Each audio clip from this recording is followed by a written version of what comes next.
Was a beautiful box a threat?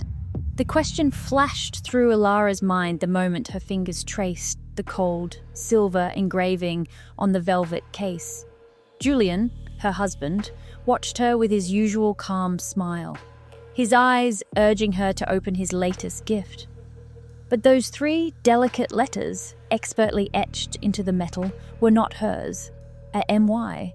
Her blood, a second before warm and humming, turned to ice.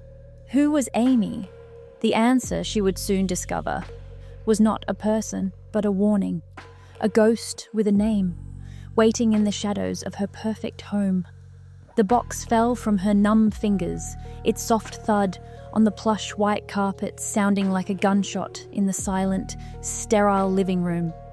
Julian's smile didn't falter, but his eyes hardened, 2 chips of obsidian in his handsome, sculpted face. He smoothly knelt, retrieving the box, as if her clumsiness was a minor, endearing flaw. He clicked it open, revealing a stunning sapphire necklace, the exact blue of his own eyes.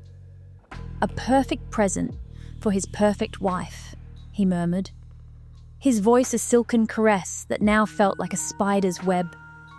He fastened the cold stones around her neck, his touch lingering just a moment too long. It was a brand, a beautiful chain. Her heart hammered against her ribs, a frantic bird trapped in a gilded cage. She forced a smile into the reflection of the spotless chrome toaster, seeing a pale, wide-eyed stranger wearing another woman's jewelry. The surveillance camera in the upper corner, a small black eye Julian said was for her safety, now felt like the gaze of a warden. Every gift was another bar. That night, sleep was a distant country.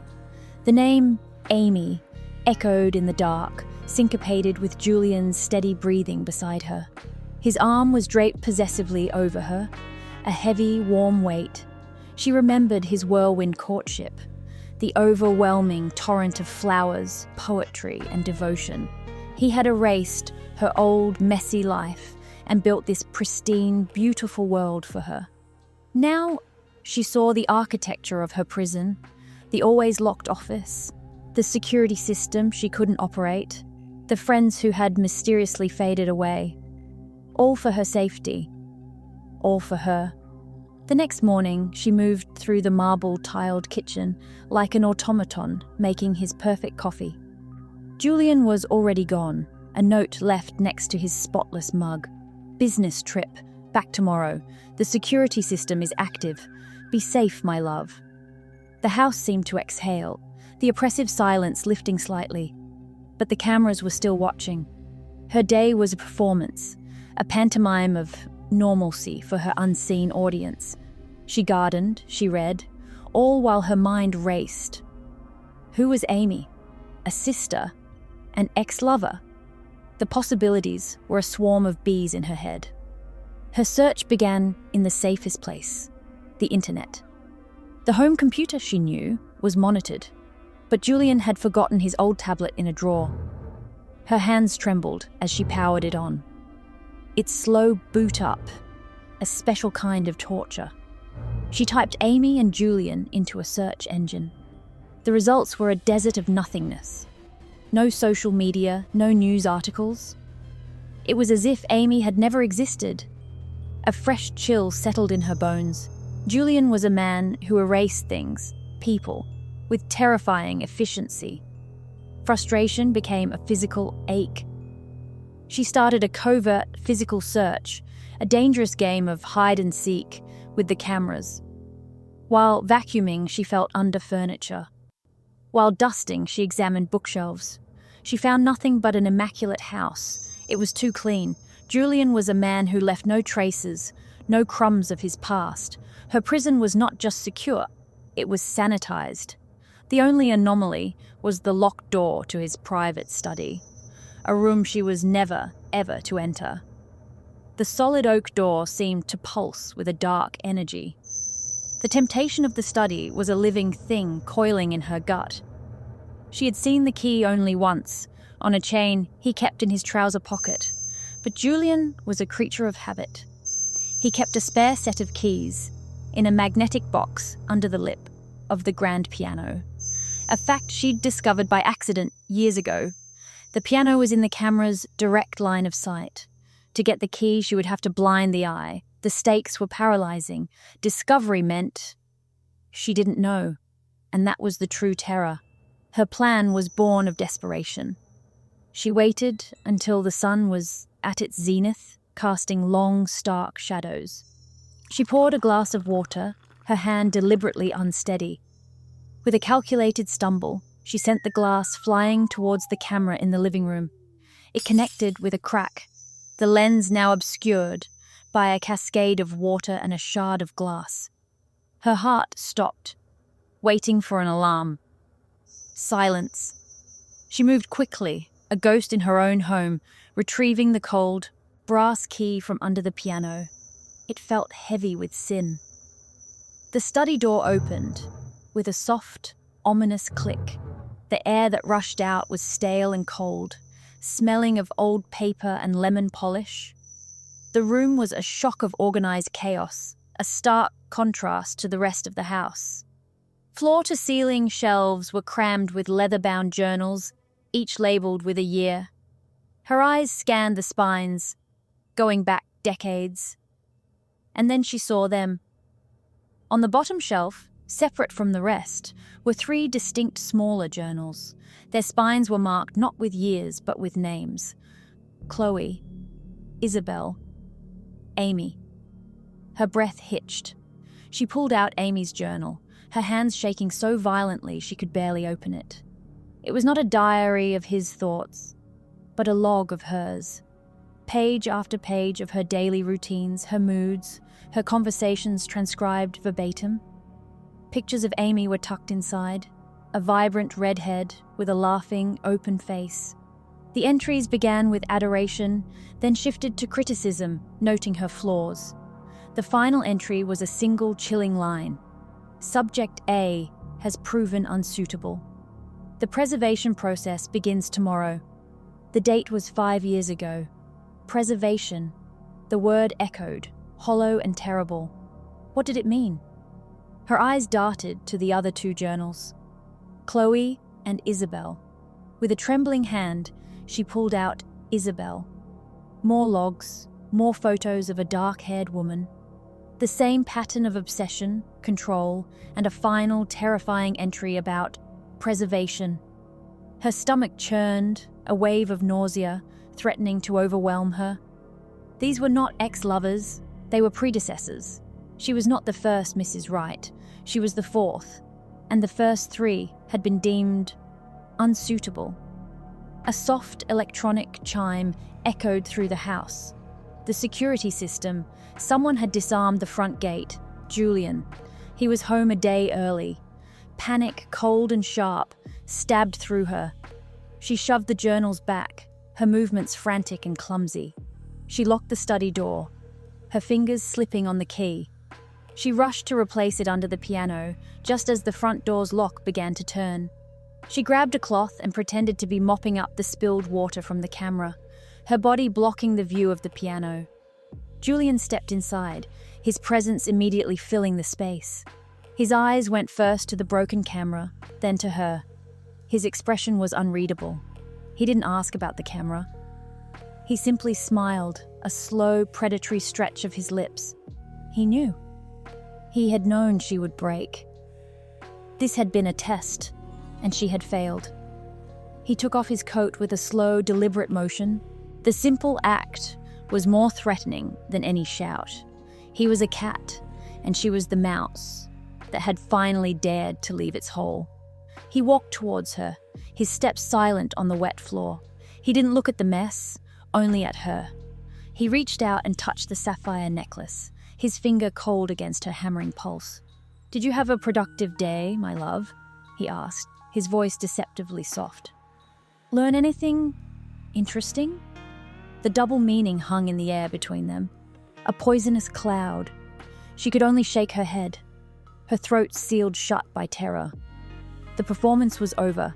The game had changed. That night, dinner was a silent, terrifying affair. The clink of silverware on fine china was the only sound. Julian watched her across the candlelit table, his gaze analytical, as if she were a specimen under glass. He spoke of mundane things, the weather, a stock market rise, but each word felt like a veiled threat. She pushed food around her plate, her appetite gone.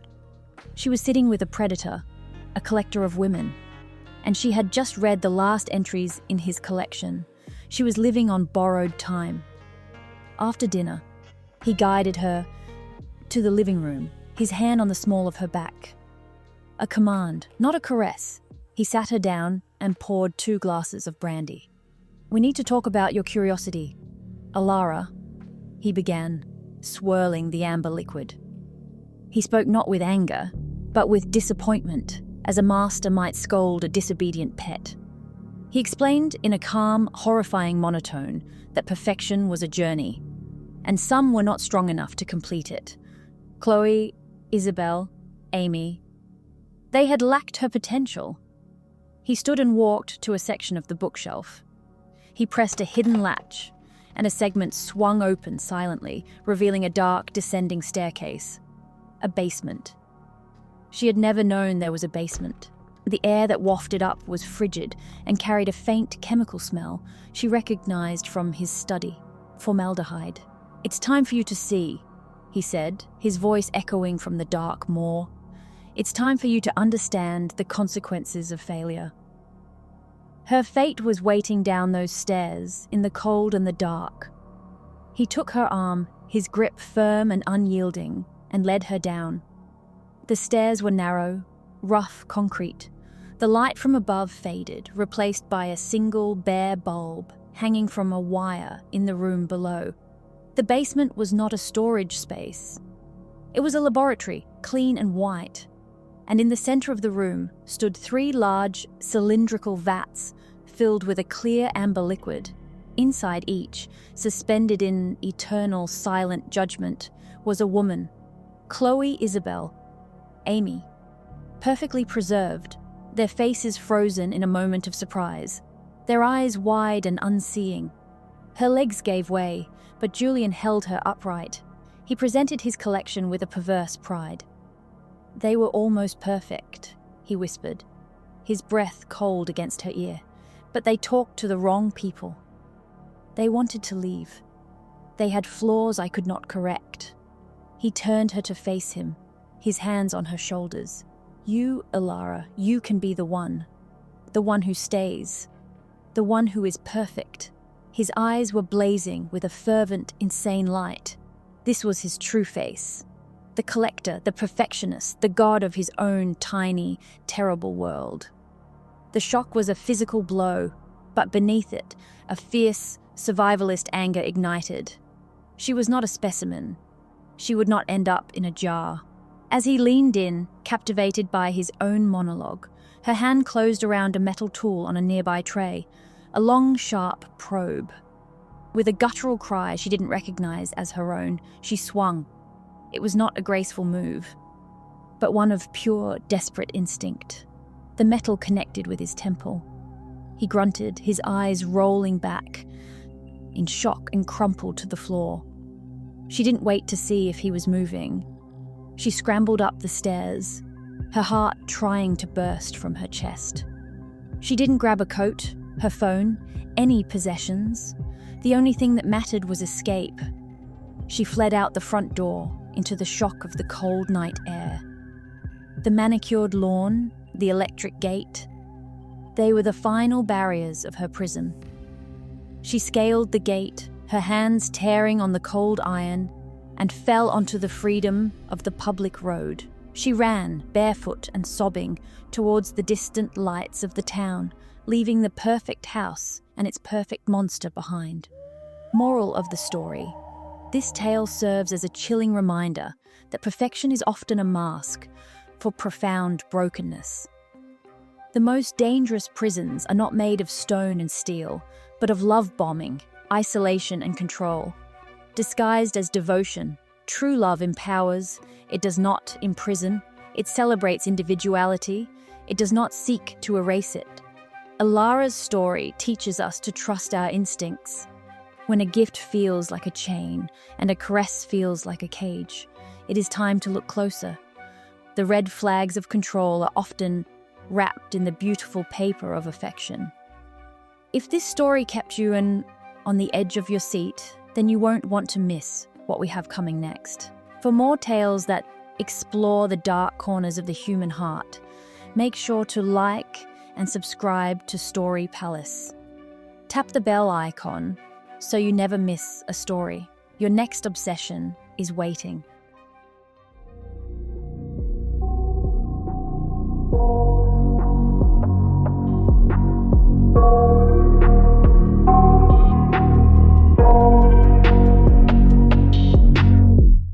I got nightmares in my head, I fear that the thoughts build up until I can't hear, that my mind fills up into a creature, and it haunts me somewhere much deeper. Anxiety, filling up every space, no privacy. And silently, it could build and build until you finally see.